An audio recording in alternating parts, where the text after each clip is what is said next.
Hi, you're watching AniVerse English. It was a clear day at one of the city's construction sites. Work was in full swing. One of the workers, a young dark-haired man named Tony, received a message on his phone. It said that he, once again, did not pass the selection process at one of the companies. As it turned out, he had the right competencies, but they had restrictions on hiring employees, so he couldn't pass the interview. At that moment, someone called out to Tony, forcing him to close his phone. It was his partner, John, who asked if Tony was playing mobile games instead of working. Tony hastened to hide his phone and pretended to be harmless, saying that he had already finished his work and had nothing better to do. John incredulously asked him why a guy who had only been on the team for a year was doing so well. Tony didn't answer directly, but mentioned that he had been doing this since he left school, a fact he had talked about when they were sitting at the bar. He grinned, joking that John loses his memory after every drink. John was not very happy with this answer. Then Tony climbed onto the stepladder and began painting the walls, telling John that he could rest and smoke while he finished everything. At that moment, Tony's body was pierced by a terrible, strange sensation. John noticed this and asked what happened to him. Tony immediately grabbed his back, but insisted that he was fine. Despite this, his whole body continued to shake. He thought to himself that his painkillers were most likely wearing off. Due to the hard work, his back had begun to hurt very badly, with the pain becoming more frequent after he had lifted a panel 6 months ago. As evening came, the men left the construction site. One of the elders, Stephen, approached them. He asked why Tony was doing all the work and turned to John, clearly dissatisfied that Tony was taking on so much. John asked the boss why he liked Tony so much. The man replied that Tony was the only one who tried to complete everything on time, which is why he liked him, while John did not listen to him at all. The boss then approached Tony and asked how his back was. Tony said he was fine and thanked the man for his concern.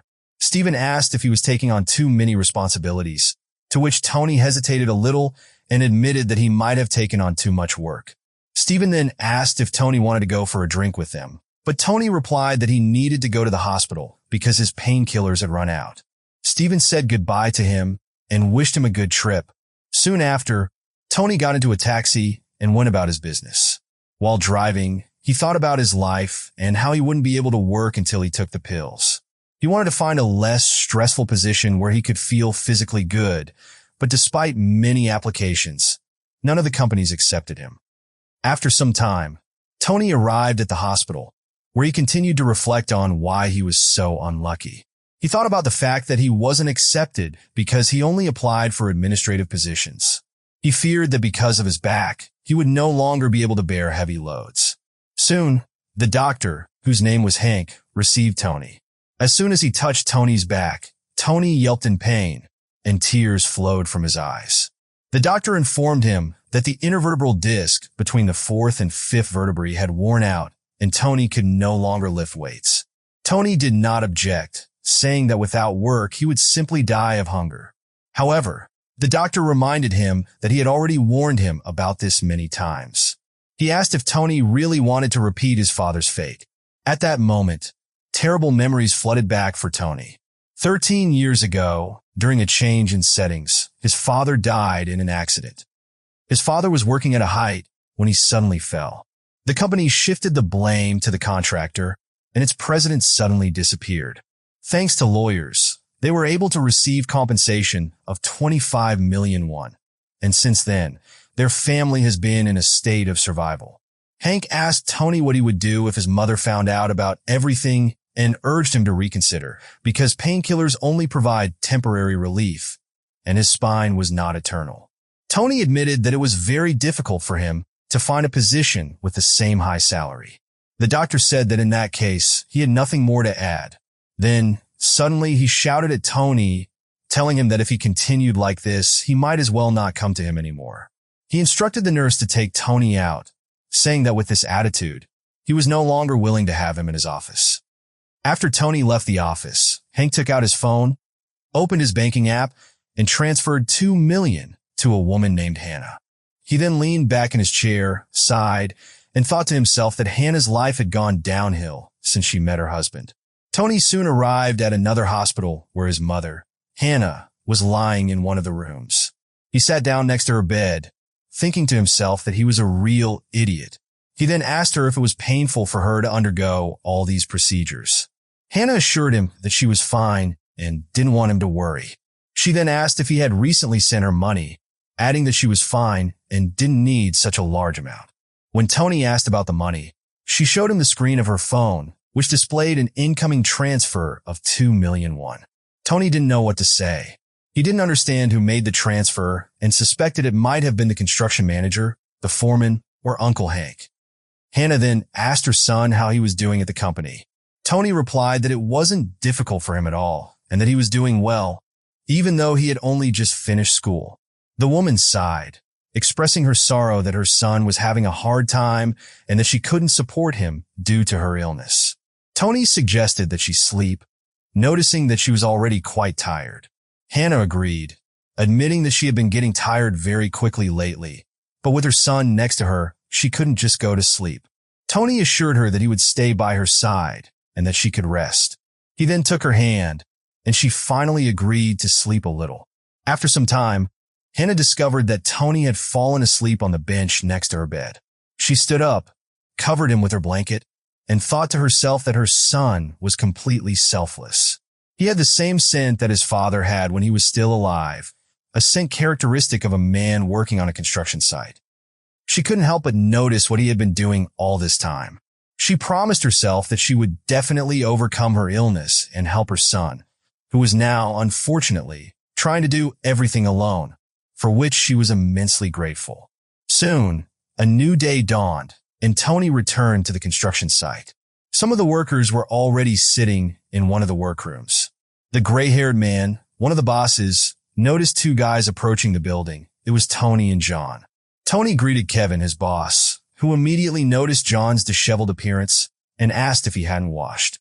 John admitted that he had drunk a little the previous night.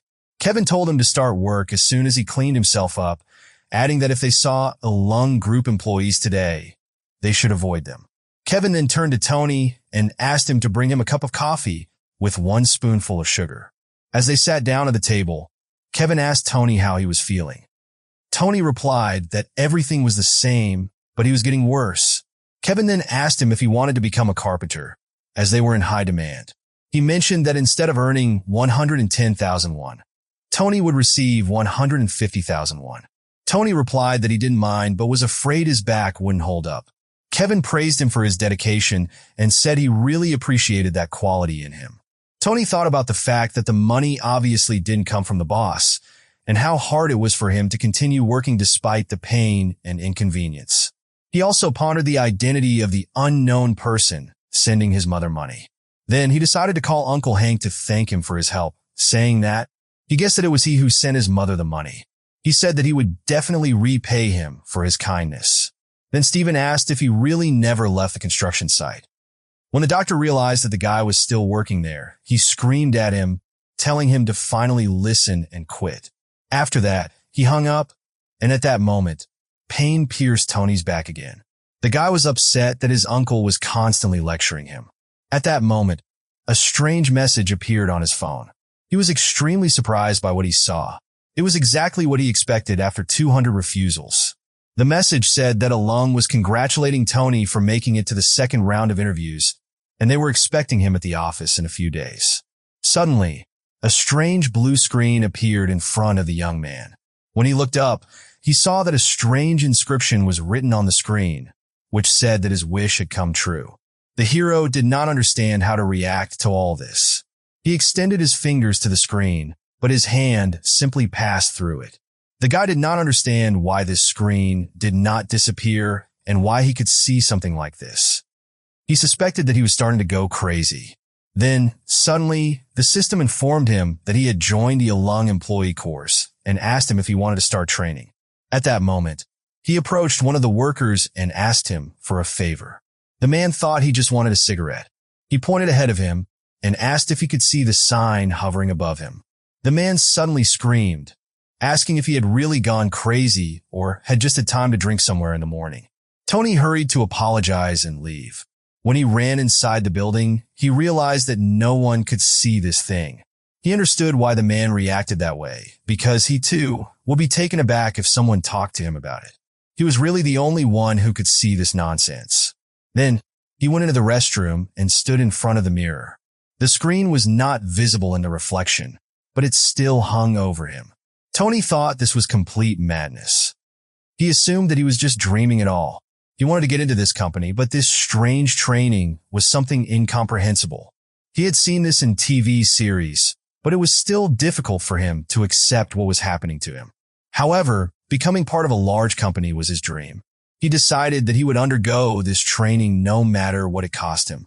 The system told him that if he gave up halfway through, he would lose his memories of the course. But Tony was determined. He said he was willing to take the risk. Then the system told him that he would get a job as a reward and gave him a skill called the potential employee perspective. When Tony walked away from the mirror, he realized that everything was swimming before his eyes. While trying to come to his senses, the system informed him that the skill assessing skills and performance could identify possible problems with long-term use. A debuff called unfitness appeared, so Tony should only use this skill when necessary. After some time, the hero went to the bookstore, still thinking that he did not understand how such a skill could affect the environment. He decided that by using this ability, he would be able to see something. After that, he approached the stand with books. He closed his eyes, psyching himself up to use the skill, and soon decided to try it. He opened his eyes, mentally trying to activate the potential employee's gaze. However, the longer he looked at the books, the more clearly he realized that nothing special was happening. Soon, the system appeared in front of him again. It said that this skill was only available in the buildings of the Alung Group company. Then he cried out loud, saying that this system had too many requirements. He ended up buying a bunch of books from the store. However, before unpacking them, he went to a construction site to test his skills. When he opened the books, he saw that in 2 of the 12 books, some paragraphs glowed with a bright green light. He returned the rest of the books to the store, and those books that had notes in them, he read all night long. Soon, the day of the interview arrived, and Tony opened his closet to find clothes suitable for the day. The system told him that a neat, classic suit would be his best choice. The hero was shaking, but he understood that the main thing in such a situation was not to be nervous. Soon, he went outside. It was a pleasant, sunny day. The hero sat down at the bus stop and continued reading the book with the notes. He continued reading it even while on the bus, although the constant pop-up messages irritated him. On the other hand, he realized that they were not very helpful to him. Soon, one of the company's employees told him that the interview room was on the 2nd floor. However, Tony suddenly heard company workers behind him, a man and a woman, quietly talking to each other. The woman told him that this guy had a 98,061, which is an excellent score. The system informed him that he had passed the appearance assessment. Tony sighed resignedly, saying that the general information about the interview stated that appearance does not matter. Alung Group gave full freedom to applicants, but at the same time, carefully assessed their every step. The company occupied a significant position in various areas, including fashion, logistics, real estate, tourism, etc. It was intimidating in its scale. Soon, Tony and the rest of the candidates went to the interview room, where they took their places and had to take the test. Many of those present were very nervous, not knowing how to answer the questions. There is a big difference between those who know the answers to questions and those who don't. At least that's where Tony had an advantage. Soon, men and women entered the office. A girl introduced herself as Kimberly, saying that she joined the company in 2017 and that today she would be evaluating skills. The man's name was Connor, and he mentioned that he had been working at the company since 2014 and would assist the candidates with testing. They acknowledged that some candidates had come from afar and asked if anyone had experienced any inconvenience on the way to the interview. One of the candidates raised her hand to ask a question. She mentioned that she had traveled a long distance and added that in many companies, all travel expenses are covered by the employer. She wanted to know if their company paid for the trip. Tony thought to himself that no company would want to hire a candidate with such an attitude. The next moment, the system informed him that the girl, who was a potential employee, had been eliminated. Tony then realized that he needed to keep writing down the results. He wondered about the test, which had 200 questions, and whether he had to solve everything or if he should make a couple of mistakes. Half an hour was allotted for the 200 questions, and soon Tony realized that he had a minute left. He decided that he did not have to complete the test perfectly. He didn't know who gave him this ability, but he decided that it would be a sin not to use it. He must do everything in his power. When the test was over, Tony went to one of the establishments to meet his colleagues from the construction site. Stephen asked him why he hadn't come to work yesterday, since Tony never missed a day of work. Stephen assumed that Tony had a girlfriend, so he suggested that he take her somewhere decent. Tony apologized and thought to himself that if he said he went to an interview with a large company, he would be considered a rat. Stephen laughed, saying that Tony was just a young guy, and added that he now understood where Tony spent all his earned money. Tony hadn't thought about the fact that he had become very friendly with the foreman and the others. If it weren't for his back, he would have continued to work there. At that moment, a blue screen appeared in front of him again. The system recommended that he be prepared for the outcome of the interview. The system said there was a task related to the interview. The general task required him to prepare for the final interview, during which he would need to answer the director's questions. Tony was a little angry. He couldn't believe that the system was inviting him to meet with the director himself. But the punishment for not showing up was a change of construction site. Stephen was distracted from his dinner by the sound of his cell phone. It turned out his boss, Kevin, was calling him. Kevin asked Stephen to arrange a meeting for him and Tony. Stephen said he would send Tony to him right away, then turned to Tony and said that the boss wanted to talk to him. Stephen smiled as he asked what was wrong, since Tony didn't look surprised at all. Tony sighed, saying that his boss was paying him, so there was no point in avoiding him. He then left the establishment, realizing that he needed to go forward and talk to the boss. Soon, Tony arrived at the construction site. The atmosphere between him and Kevin was quite tense. Kevin said that he tried his best, and that's why tomorrow Tony would work as a carpenter for the senior foreman. Tony asked him why he made such a sudden decision.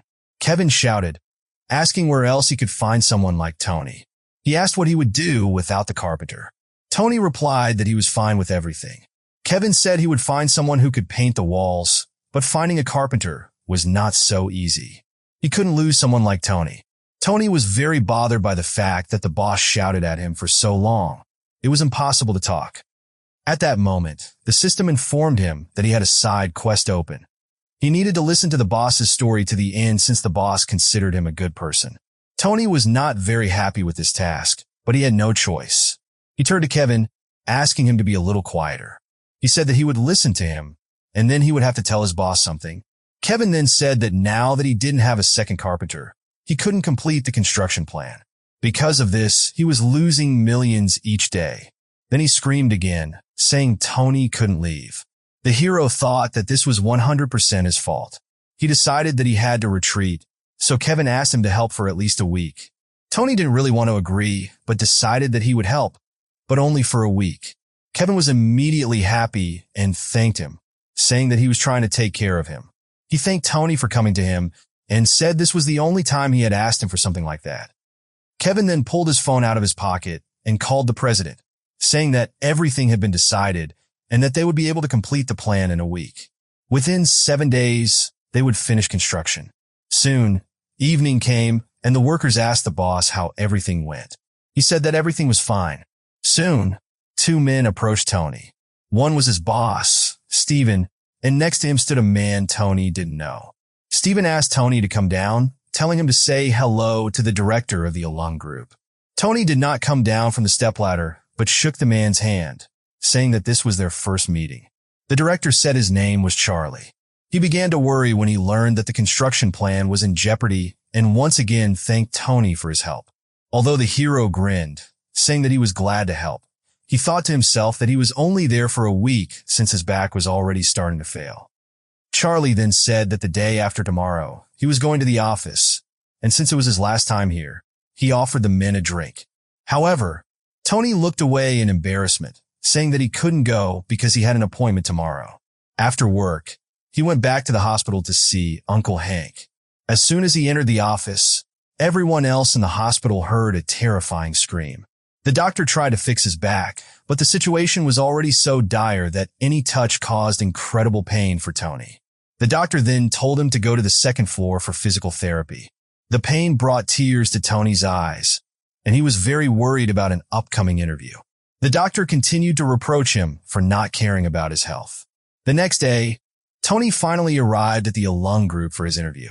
Along with 2 other candidates, he appeared before the directors. The hero introduced himself, saying his name was Tony. When he looked up, he saw a familiar face. Charlie, the same director of the company he had met last night. Charlie grinned, saying that this was not their first meeting, and invited Tony to sit down. When all the candidates were seated, the directors decided to proceed with the interviews. Charlie expressed his desire to start first, and the others supported him. He turned to one of the candidates and asked him to stand up. Noticing the man's attire, white socks with black trousers, Charlie asked him what he thought about his appearance. The candidate replied that the clothes did not seem to match well. Tony wondered if the system had warned him about the high-pressure nature of this stage. Charlie then asked why the candidate wore such clothes, especially since he thought they looked poor. Tony realized that the atmosphere in the room made the candidates very uncomfortable, revealing their hidden traits. The candidate could not answer Charlie's question. When Charlie pressed him on why he was silent, questioning whether he could control his emotions, Tony understood that restraint and emotional control were crucial in this situation. Seeing the candidate's confusion, Charlie sighed in displeasure. The man was too stressed to speak and could not handle the situation. When everyone realized this, Charlie asked him to sit down and began interviewing the next candidate. It soon became clear that the girl had no experience in social work, and despite her attempts to justify herself, Charlie said this was not what their company needed.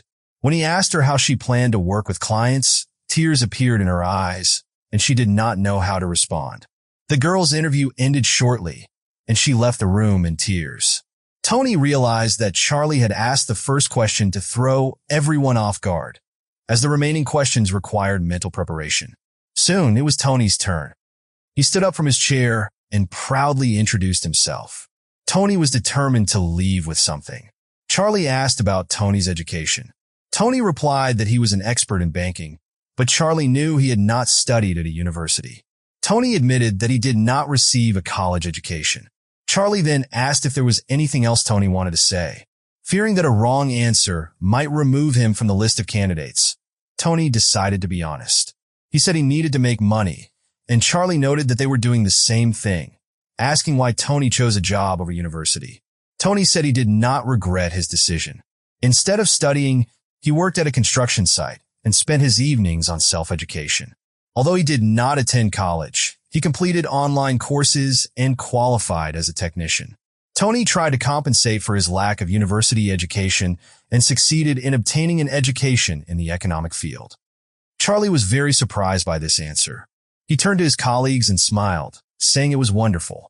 With that, Charlie's part of the interview was over, and he handed the floor to his colleagues. One of them asked Tony what he could do for their company. Tony knew this was a difficult question, but was ready for it. He said the work was not too stressful, the pay was good enough to cover his mom's hospital bills, and he wouldn't have to worry about his health or daily needs. He also mentioned that as long as the work did not contradict laws and societal norms, he was ready for anything. The man then asked why Tony had such conditions. Tony replied that otherwise, the image and future of the company would be compromised. He supported the integrity of the company and its contribution to the development of the country. Only if these conditions were met would a Lung group move in the right direction toward its goals. Tony understood that his answer was not perfect, but aimed to convince them that there is no such thing as a perfect answer, as the interview was meant to test how people behave in stressful situations. The man then asked Tony if he had a girlfriend. Tony said he did not, and noted that there were practically no women around him. He added that if someone suitable came along, he would be happy to meet her, which made Charlie laugh. Charlie then praised Tony for doing an excellent job in the interview and declared that it was over, allowing all candidates to leave. Evening came, and Tony returned to the construction site. Stephen approached him, surprised to see Tony there. He waved and mentioned that he had a lot to do in the control room today. Noticing that Tony looked a little off, Stephen asked what was wrong. Tony wanted to explain, but their conversation was interrupted by a strange sound. John had decided to approach them, but tripped over a beam and fell. Tony wondered if John was in trouble again, but had too much work to worry about it. Stephen then invited Tony to dinner with them, but Tony said he wanted to talk to the boss first. Everyone, including Stephen, was curious about what Tony needed to discuss. Tony revealed he was finishing his last week there, which greatly surprised them. At that moment, the system sent him a new task. He needed to attend an evening event and listen to stories. There was no reward or penalty for refusal, which was unusual for system orders. Tony asked the boss what was for dinner. Stephen grinned and said they would have soup. Tony added that if the boss fed him beef, he would consider switching sides. John and his partner were pleased with Tony's decision and also wanted to try the meat. Stephen feigned dissatisfaction, but agreed to the request because everyone was asking. Soon, the men arrived at the establishment and decided to toast to a good day.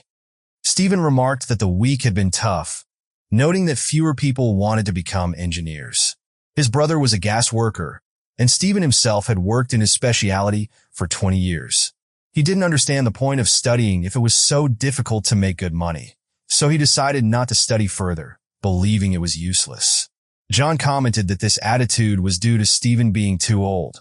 At that moment, Tony thought that even in his drunken state, Stephen was speaking the truth about the difficulties faced by the technical staff. The industry was driven by science, technology, and pharmaceuticals. When everyone was too drunk to think clearly, Tony looked out the window at the city at night. A whole week had passed since the evening at the alum group. Suddenly, his boss called him and asked why he hadn't shown up for work. Tony explained that he had requested a day off for rest, but Stephen insisted that Tony come to work because he had been up all night and didn't want to work alone. Tony said he couldn't go in and wouldn't be coming in the next day. Before Stephen could respond, Tony hung up.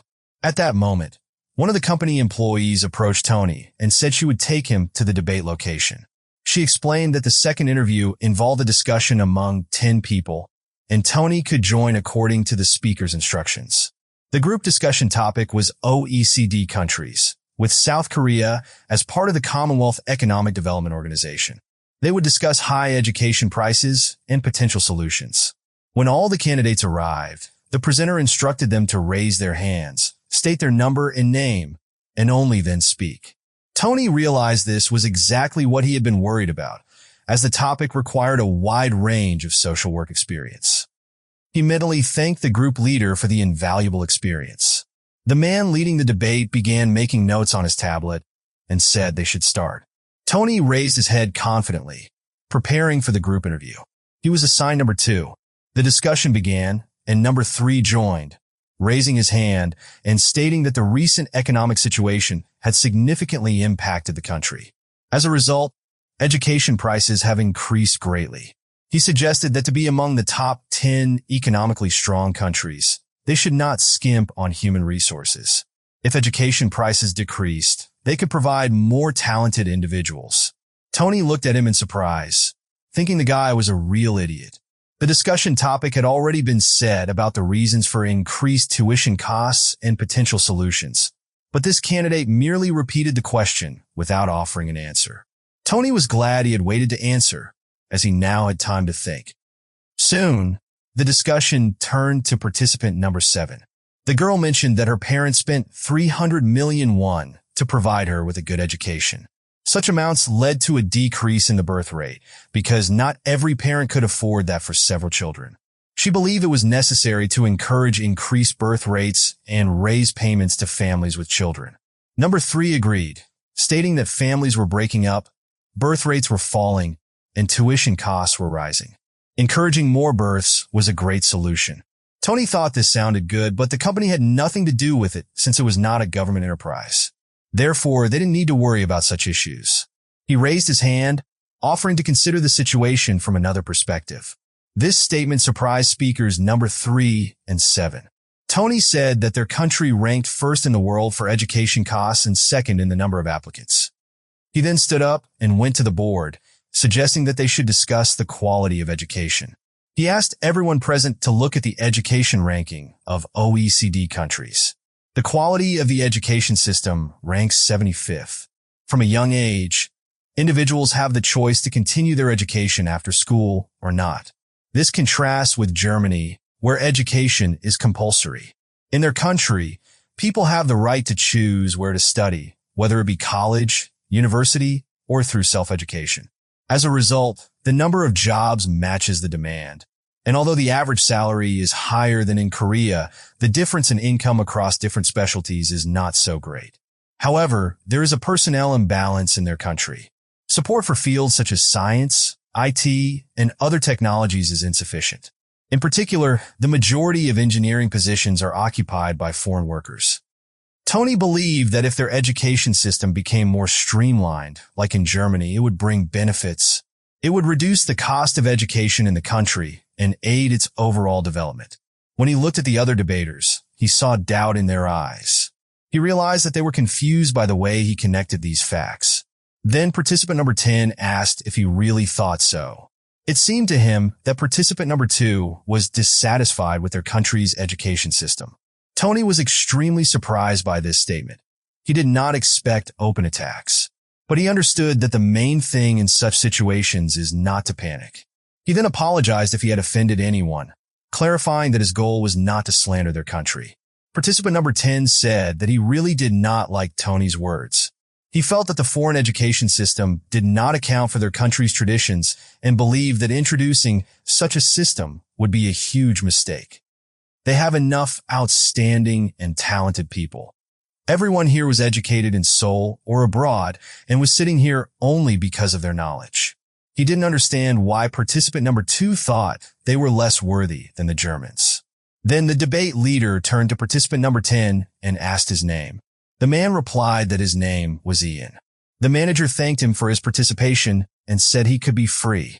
When Ian heard this, his face turned red, either from misunderstanding or anger. The manager said that he did not think Ian was suitable for their company, but thanked him for his good work. Tony thought about the fact that nowadays companies need talent who can integrate into the team, and Ian seemed to belittle others, considering himself superior. Given the company's requirements, Ian was the worst candidate. There was no point in hiring someone who wanted to be the center of attention, crowding out the rest. After that, Ian left the hall, loudly slamming the door behind him. The leaders then introduced the second topic, dedicated to national pension reform. The debate participants discussed this topic extensively. Tony thought that it would never end. 25 minutes passed, and they still had opposition of opinions that could not be resolved. He wanted it all to end quickly. Judging by the examiner's face, he was also tired of it. Tony decided to speak out, saying that at this rate, they would not reach a consensus. However, by summing up each speech, 2 prevailing views could be identified. Participant number 1 said that national and occupational pensions should be integrated following the example of Japan, while participant number 6 responded that the lack of national pensions could be supplemented by private payments. Tony suggested listening to one more person and then summing up the results by voting. The examiner noted to himself that there was a heated discussion within the team, but this guy, Tony, was silent. Usually people like him mediate disputes, and these are the people their company needs. Soon, he thanked all the participants for their work and said that they were done for the day. After everyone left, he made a note next to Tony's name saying that this guy sure did it. When Tony left the office, he heard someone screaming. The man was saying that he had been treated unfairly. When Tony turned around, he saw that participant number 10 was arguing with the examiner, claiming that he had been kicked out undeservedly. Tony realized that there were people who did not admit their mistakes. As he blinked, he saw that the examiner seemed to be covered in a green aura. Tony didn't understand why his skill was activated now. Each person looked completely different in his eyes. He turned around to look at the other people in the corridor. Behind him stood a man and a woman. The woman had an orange aura, and the man had a yellow aura. Today's interview turned out to be useful. He learned something new. Firstly, if you blink 3 times in a row, it activates automatically. Secondly, each color is characteristic of a certain person. It can be red, orange, or green. He assumed that red indicated people under 20, orange for people over 20, and green for people over 30. However, he doubted that they were divided strictly by age. After some time, Tony returned to his job at a construction site. While he was working, a new message arrived on his phone. It said that he had an interview with the Alung Group. The last interview with the directors will take place tomorrow at 3 o'clock in the afternoon at the company's main building. Tony was extremely happy about this news. He was glad that the day of the last interview was finally approaching, but he understood that staying vigilant was important. He decided he must remain calm and pass the final interview to fulfill his dream. After that, he approached John and gave him advice, saying that he was putting too much paint on the roller, which would make it run out faster. However, the guy did not hear him and again took a huge amount of paint, then sent it upward to paint the walls. When Tony looked up, he saw a huge amount of paint flying toward his face. All the paint ended up on his head. John immediately climbed down from the stepladder, apologizing to his partner. Although Tony was very unhappy, he said that John shouldn't worry about such little things. John continued to apologize, saying that he was very sorry, but the hero reassured him that he was fine. Tony then headed towards the showers and met his supervisor, Steven, along the way. Steven asked him what had happened, to which Tony replied that it was nothing special, just work issues, and said that he would go to the hostel to wash himself. Steven suggested that since it was far away, he should use the bathhouse on the first floor, which was open today. Tony had no doubts and was sure of how the other workers would react. Steven mentioned that everyone was expected to come and wash after work, so there would be no misunderstanding. Tony went down the stairs to wash off the paint. It was very uncomfortable for him to walk around with his hair stuck together. Soon, he arrived at the right door. When he walked inside, he immediately took off all his dirty clothes and headed to the shower. After taking a hot shower and washing off all the paint, he encountered a man in the middle of the room. The man was already there and asked what Tony was doing. Tony told him he was a construction worker. The man suggested that this must be very hard work, as Tony was covered in paint from head to toe. Tony smiled and asked if the man was really the boss there. When the man confirmed he was in charge, Tony became delighted and praised the bathhouse, calling it wonderful. He then asked if he was paid well. The man said he was paid enough, which was sufficient not to envy others. Tony thanked him again for his work. Suddenly, the man dived sharply under the water. Tony panicked, thinking that the man had suddenly become ill and might drown. He rushed to help, intending to pull him out from under the water. At that moment, the man emerged and laughed, asking if Tony really thought he was dead. He explained that he had a curse and always had to press down on the back path, especially after sweating a lot. Tony found this very interesting, but thought to himself that it was important to identify possible inconveniences for clients by testing them personally. He told the man he was an excellent specialist and looked very healthy. The man advised Tony to also take care of his health, not forgetting to exercise and eat well while he was still young. Then he stood up, saying it was time for him to go. Tony wished him luck and good health, hoping he would do well. The man smiled and said he hoped everything would be fine with Tony. When Tony left the bathhouse, a man in a suit came in after him. He headed straight inside the bathhouse and called out to the president. It turned out he was the same man. The man said that the closing ceremony would take place in 40 minutes and asked if Tony would attend. The president, Christopher, had a curse. If he took a bath here after construction, an accident would definitely happen within a year. The man hoped everything would be fine this year. Soon, the day of the final interview arrived. Tony tried to stay as calm and collected as possible. The system told him that all he had to do was pass the final interview, but Tony was unhappy, saying that it was not that easy.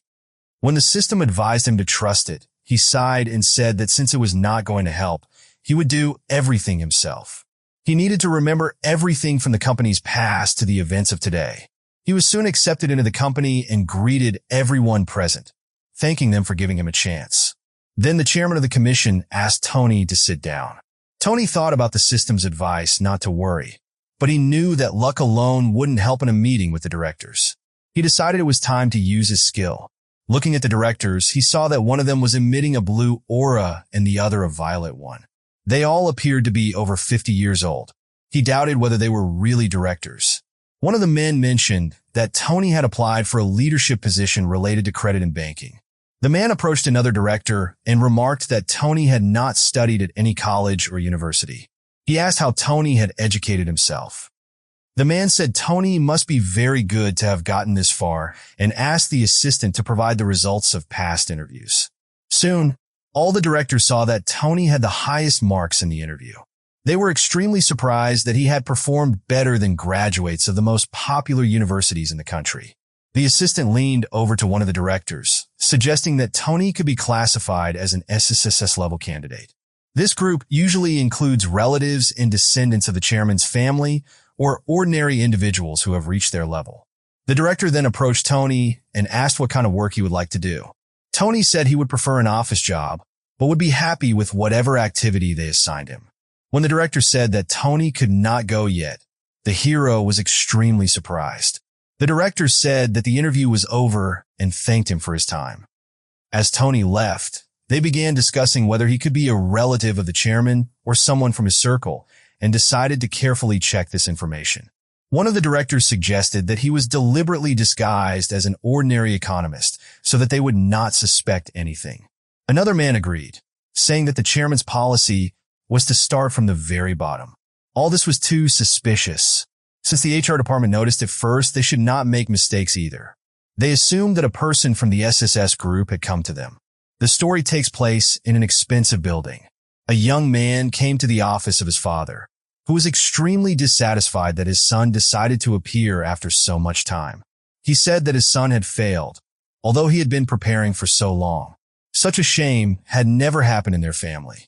The young man said he was very sorry and asked his father to give him another chance. When the man started yelling at him, saying that he didn't show up for the interview and had failed, the young man clenched his fists in anger. Then the man again turned to his son, named Tony. He told him to speak openly and not hide anything. The story shifts again to the construction site. It was just another one of Tony's working days. He received a message on his phone saying that he had been hired for a position at the Alung Group. Tony knew that it would not be easy to pass the interview with the directors, and he had a feeling that it was a waste of time. He then received another message saying that he needed to attend a mandatory medical examination at the regional hospital, but he could also provide medical reports from another hospital. Tony did not know what to do. He wanted to get a job in the company because of his back, but now he doubted that this would become a hindrance. He decided to go to the hospital to see Uncle Hank. When he entered the office, the doctor asked if his back was hurting again. Tony scratched the back of his head and said he was fine today. He said he had a final interview for a position at a large company. Hank was very happy for him, saying that now he would finally not put unnecessary strain on his spine. However, he had a feeling that something was wrong. Tony lowered his head in shame and said that this was nonsense. He understood that he could only ask his uncle about this, but could not utter a word. Then he said that he wanted a prescription for painkillers. Hank said he guessed that the guy came here for this reason. When he looked at Tony, he realized that he looked very sad. This surprised Hank, as Tony usually had a very confident attitude. Hank did not understand what the problem was. He remembered Tony's words that he had passed the final interview at a large company. Then Hank thought that since Tony was going to get a job, he needed to undergo a medical examination. He realized what Tony wanted from him and understood that if he was caught, he could easily lose his license. However, Hank suddenly started typing something on his computer, thinking that Tony was just like his father, making everyone worry about him. Soon after, Tony went downstairs to get a prescription from the nurse. She gave him something else. As it turned out, it was a disc. At that moment, Tony heard Hank's voice from behind him and decided to congratulate him again. Hank said that Tony would pay for his medications as soon as he received his first salary. Tony smiled, realizing that his uncle had helped him a lot. Soon, Tony went back home and received another message from the company stating that he had passed the general personnel selection process at Alung Group. Tony understood that he survived only thanks to his uncle's help, and this made him feel very good. At that moment, a system window appeared above his head again, informing him that the employee store was available to Tony and his current balance was equal to 5 points. The system reported that the store was an excellent tool to help solve problems that arise during work. One could buy special items for points earned by completing tasks. When a window appeared in front of Tony, allowing him to open a store for employees, he immediately agreed. Soon the system window expanded. Among the goods for new employees, there was a sobering pill that instantly removes alcohol from the body, vision lenses that allow you to see through walls within a radius of 2 meters for 1 minute, a candy that prevents drowsiness for 6 hours, and a charming aroma that makes the owner attractive to the opposite sex with double the effect. Tony couldn't believe his eyes. It seemed like a game or some kind of magic. The system asked him if he wanted to lose his memory, and Tony hastened to explain that he did not mean that. The system said it was there to help him be successful, and he refused to do so. Tony apologized for saying it wrong and asked the system not to take it too seriously. Then the system said it understood the user's words, but Tony needed to be more careful. Such a statement made Tony very angry. Why did the system give him a quest to talk to his mother and reassure her by telling her that he had found a job in a new company? As a reward, he would receive 6 points and also open a side quest. As punishment, the side quest would remain closed. Tony thought that even if it weren't for the system, he was still going to visit his mother, which he did shortly. He came to her room and knocked on the door.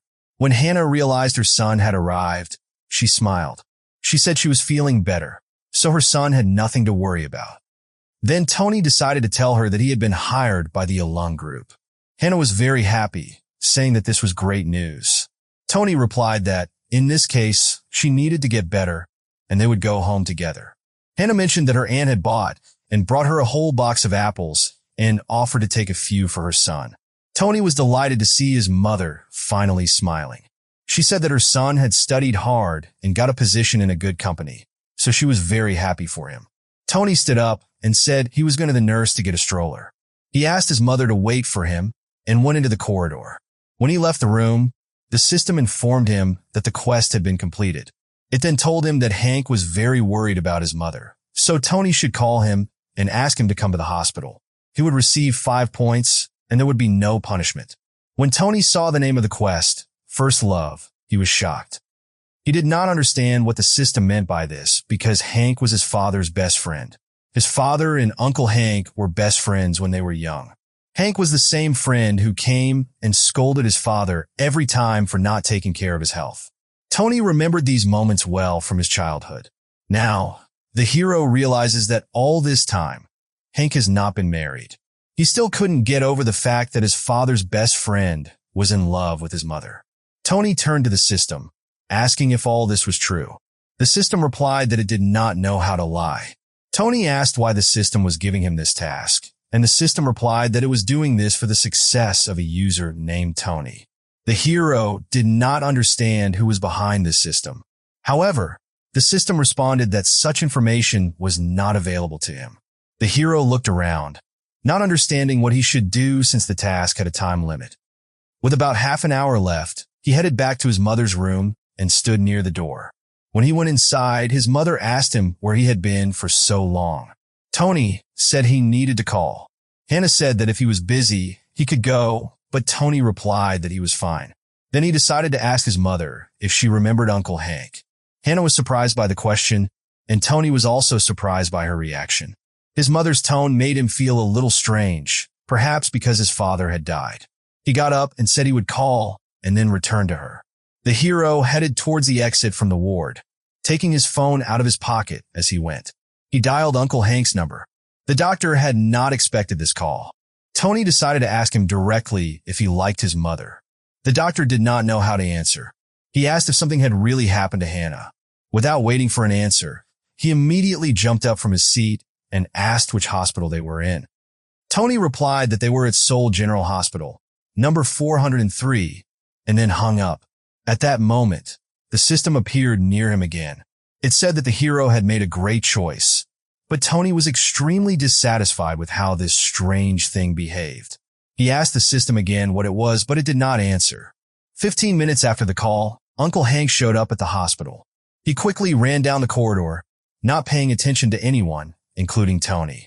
He came running in his hospital gown and eventually met Hannah, their first meeting since the death of Tony's father.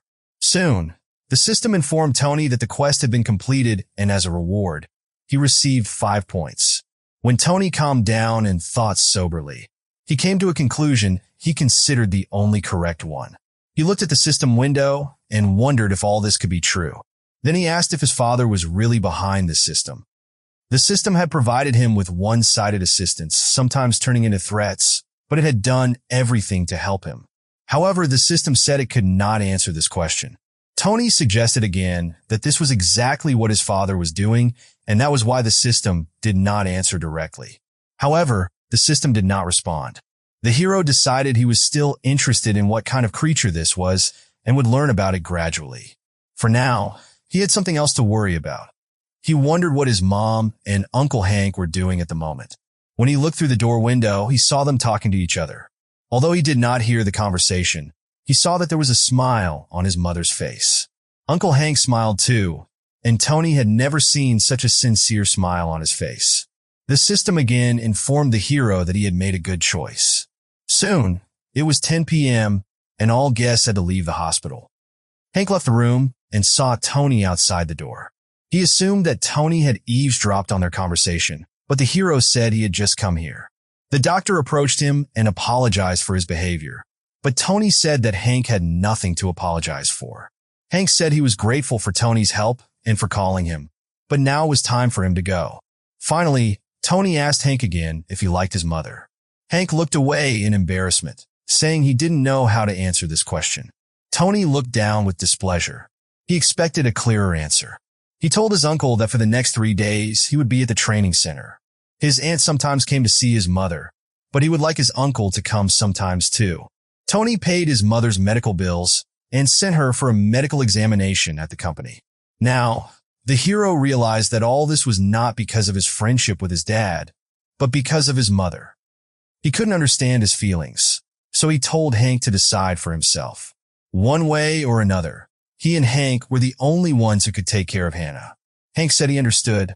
What the guy meant was that he would think about it, because it wasn't an easy decision. Tony spent the next 3 days at the training center. When he returned to the construction site, the manager said that tomorrow they would move to a new site. He asked the workers to go to bed early so they could start work as soon as possible. Then Tony approached him, saying he had something to say. Steve suggested that Tony wanted to take the day off. He said the guy had to go out, as the manager was taking a long weekend and there was no one to work. Tony then said that he had found a new job and therefore had to leave. Steven shouted, asking how much he needed to pay him to change his mind. He asked if it would be enough if he made $4 million a month there. Tony apologized for what he had said earlier and mentioned that he had passed the final interview at a lung group. At first, Steven couldn't believe his ears. When he realized Tony was serious, his face contorted in shock. Tony then said he would not be able to come on shift tomorrow. Steven was extremely surprised, noting that Tony hadn't even studied at university yet and was interviewed at such a large company. The hero looked away shyly, not knowing what to answer. Steven then said he needed to work hard to avoid losing face. Tony didn't look up, saying he was truly sorry. At that moment, John and his partner approached them. John asked if it was time to eat since Tony was leaving. Steven shouted at him, noting that they were discussing Tony leaving, and all John could think about was food. One of the workers then said his wife had called, and he needed to return home. Steven was very unhappy that the man wanted to leave early. However, the worker said he was gone all day at work and sometimes wanted to be at home. He mentioned that even Tony decided to quit. There was an awkward pause between the men. Steven turned to Tony again. Tony assumed he would start telling him off, but Steven invited him to dinner.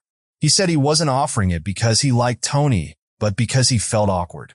Tony smiled, understanding that even though the leader said so, he remained himself until the end. When they arrived at the restaurant, Steven said Tony would not leave until he had eaten well because office work wasn't as easy as it seemed. Tony said he was ready for such work. Steven objected, saying that without a university education, it would be easy for him, and others might mock him if they found out the whole truth. Tony looked up, acknowledging that he understood this but also knew he had to do it. Steven said if things didn't work out at the company, Tony could return. They would always be glad to see him. There would always be a place for Tony there. The hero thanked his boss for such kind words. Then Steven's partner cleared his throat and took something out of his pocket, saying if he had known in advance, he would have prepared a better gift.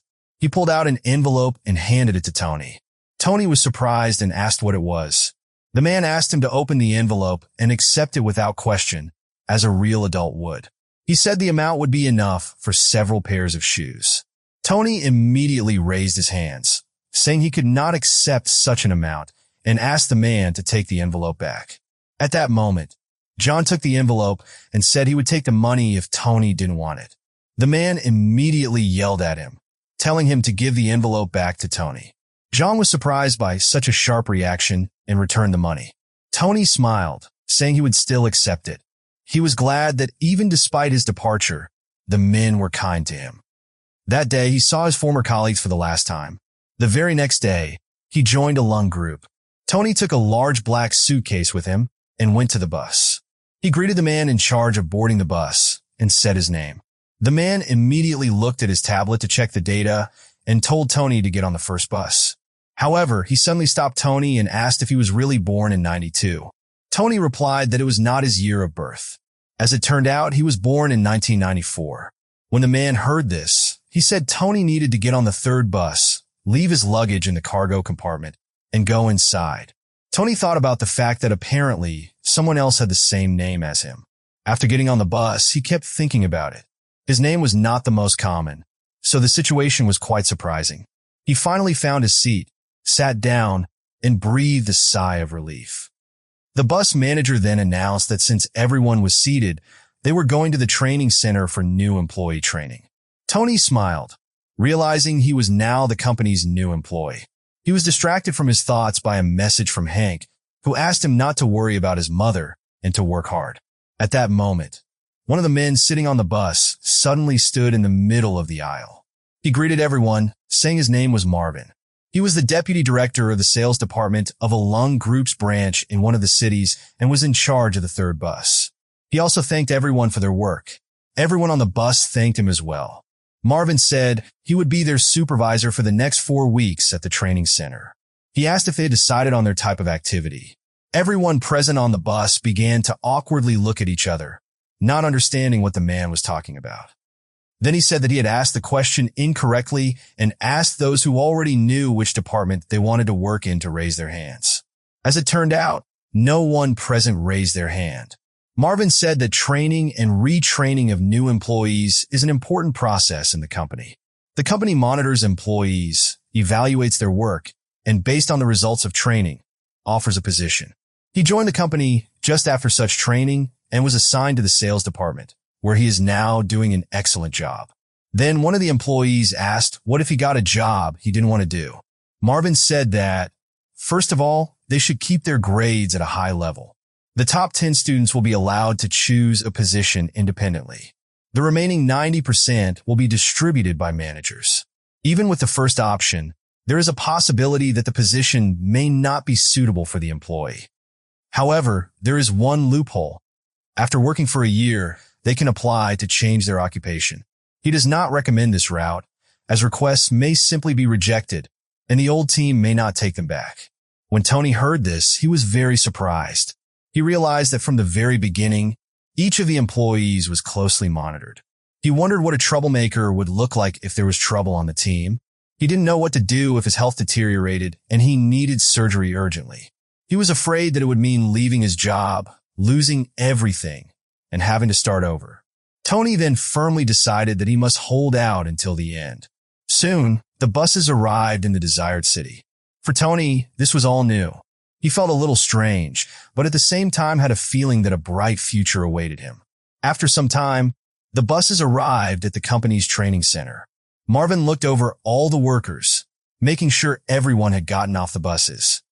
He said that now all employees would receive their tracksuits of suitable sizes and name badges. Everyone arrived at the center, where their luggage was checked, and they were given the necessary clothing. One of the workers greeted Tony, told him he had been assigned room B13 on the third floor, and asked him to change clothes and explore the assembly area. When Tony raised his head, he saw that the floors were numbered starting from the second with the letters A, B, and C. He was surprised that men and women lived together. However, at this moment, one of the workers said that men were accommodated in rooms 1 to 25 and women from 26 to 50. Tony noted that they were very clever in dividing the workers by gender. After some time, he was already on his floor. Before getting ready, he needed time to change clothes. Soon he found the room he needed. When he went inside, he realized that there was one bed for two. The hero sighed with relief. He had expected that 3 more people would live in the same room with him. He then took out the clothes that were given to him at the entrance. It was a fairly simple tracksuit, and he wondered why they had chosen such uniforms for everyone. At that moment, a young man in a suit and glasses entered the room. Tony turned around to see who had come. The guy grinned, saying that the room was small enough. Tony disagreed and introduced himself. The man scratched his head awkwardly, saying his name was Archie. Tony noted himself that Archie looked like a good man. He looked older, so the hero wondered if he should bow to him. He approached him, saying that he seemed to be older than him, to which Archie replied that he was 29. Tony chuckled, saying he was 25 and hoped it wouldn't be a problem for them. He asked where he should sleep and suggested that Archie take the second floor. Archie said that in that case, he would stay on the first floor and thanked Tony for his concern because the second floor was too much trouble. Tony said that there was nothing special about it because they would have to live together for a whole month. Then Archie was surprised that Tony got to work so early because he was only 25 years old. He was surprised that Tony graduated from university in 3 years. Tony explained that he received a diploma in lending and banking, so he really received his education earlier than the rest. At that moment, loudspeakers turned on throughout the building. A voice announced that the trainees were expected in 10 minutes in the hall of the main building. The man said they had little time left. Archie chuckled, saying that it felt like they were in the army. Tony agreed and suggested they go to the gym, or they would be late. After some time, Tony noted that the first day was quite good. The leaders apparently wanted to check attendance. More than 260 people gathered in one hall to listen to the speech. The man who spoke on stage said that before they began training new employees of the company, the director of the training department wanted to say a few words to them. At that moment, another man came onto the stage. The man greeted him and bowed, then stepped aside so he could take his place. The bespectacled man leaned toward the microphone, smiled broadly, and greeted the interns. The trainees greeted him back. Then the man said that it was somehow quiet there. He shouted into the microphone, asking if this was what the company's new employees were supposed to be like, and then greeted them again, this time very loudly. The trainees greeted the man as loudly as he did. The director said that until last year, he was the executive director of a Lung Group headquarters. His name is Philip, and at the beginning of this year, he was assigned to the Lung Group Training Center. He said that their group is among the top 5 companies in South Korea, but at first, they were at the bottom. The 60s were difficult years. Philip went to Japan to hone his skills, and then he asked the trainees if they knew where the first refrigerator was made in South Korea. One of the trainees raised his hand and said that it was made by a Lung Group Electronics. Philip said that this was the right answer. It took them 4 years to design and create the first refrigerator. They went through trial and error, and refrigerators were very expensive in those days, but now everyone has this household item. Tony thought about the fact that the director of the training center speech was built around the history of the company. In particular, he talked about its past and future. At this moment, Philip said that from that day on, the trainees were not just new employees. They were the whole future of the Lung Group company. From the moment they entered this training center and throughout their career growth, they would be the people of the Lung Group. He invited them to try for the future of the company starting tomorrow. Soon, the interns met with Marvin again. The man said that lights out began at 10 p.m. After 10, each of the interns would be on duty on the floor in shifts. He said that the trainees should choose a floor leader who would be responsible for organizing their work. Then he asked those who wished to take responsibility to raise their hands. Tony decided that he should try taking on the role of prefect. Some of the other trainees also raised their hands. Tony looked around and saw that besides him, several people also wanted to try themselves as prefects. When he turned his head the other way, he saw that his roommate, Archie, had also raised his hand.